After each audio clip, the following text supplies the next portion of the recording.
آيات جئنا تبصرة عن كل ضلال. بسم الله الرحمن الرحيم. قل هو الله أحد الله الصمد لم يلد ولم يولد ولم يكن له كفوا أحد. سوره اخلاص 112 سوره قرآن بوده. در مکه مکرمه نازل شده. از 4 آیات عبارت است. این سوره از صفتهای الله یگانه خبر می‌دهد.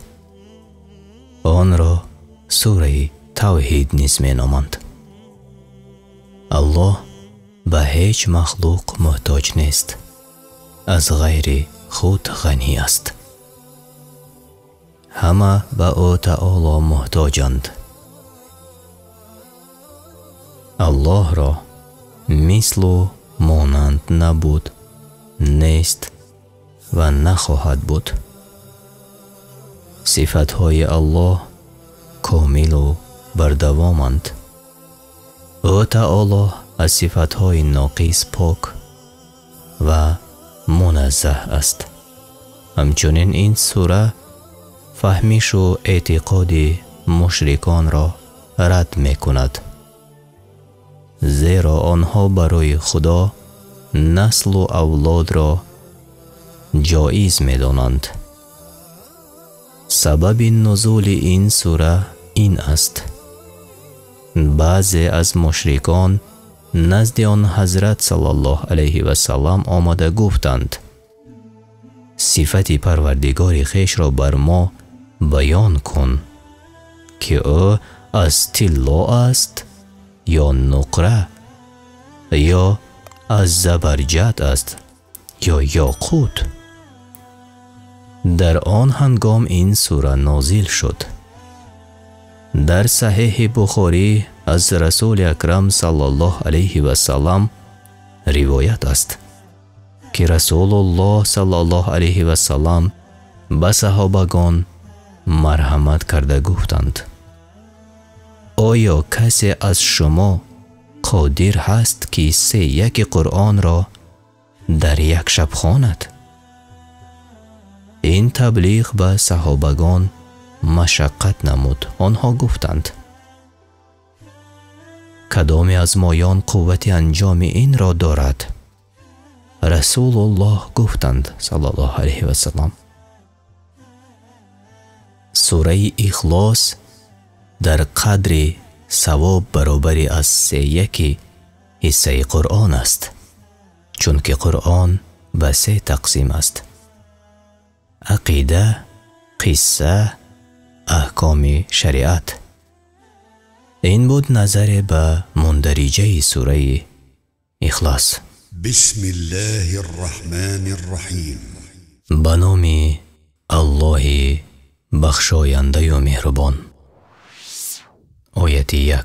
قل هو الله احد. یعنی ای محمد صلی الله علیه و سلم، مشرکان قصد مسخره کردن را دارند و از تو می پرسند که الله تو از چی چیز ساخته شده است؟ به آنها بگو که پروردگاری که من او را عبادت می کنم در ذات و صفات و فعلها یعنی عملهای خود واحد است و بی شریک، بی نظیر است و بی مانند و هیچ مخلوق به ذات الله تعالی مانندی ندارد. نه مثل اعتقاد مشرکانه شما که یک چند عدد را اله می گوید، نه مثل اعتقاد نصارا که الله را به پدر و پسر و روح القدس جدا کردند. الله من یگانه است، او را دوی نیست، او واحد است، او را شریک نیست، او واحد است. تقسیم و طرح نمی شود.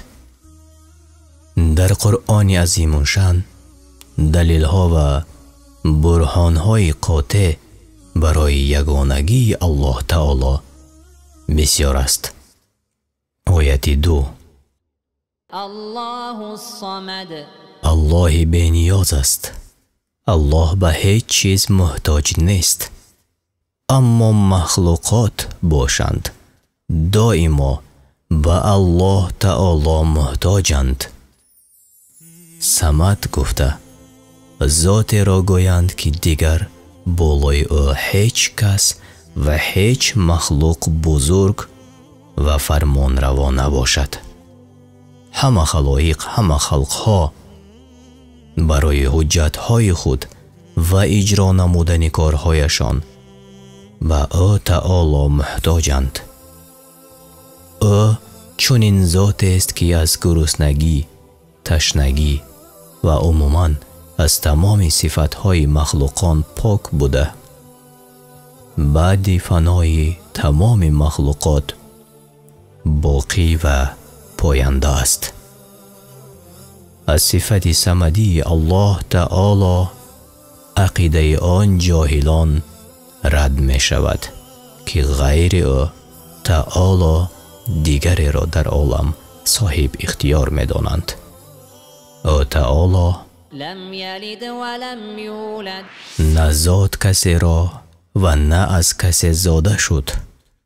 یعنی الله تعالی کسی را نزاده است و او خود نیز از کسی زایده نشده است. در این آیت رد است به قوم یهودیان که حضرت عزیر پیغمبر را پسری الله می گویند و رد است به قول نصارا که حضرت عیسی مسیح را پسر خدا می گویند و رد بر قول مشرکان عرب است که فرشتگان را دختران خدا می گویند.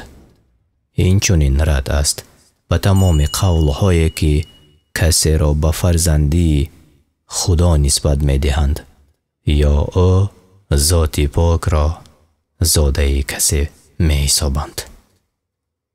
الله تبارک و تعالی ازلی و ابدی است.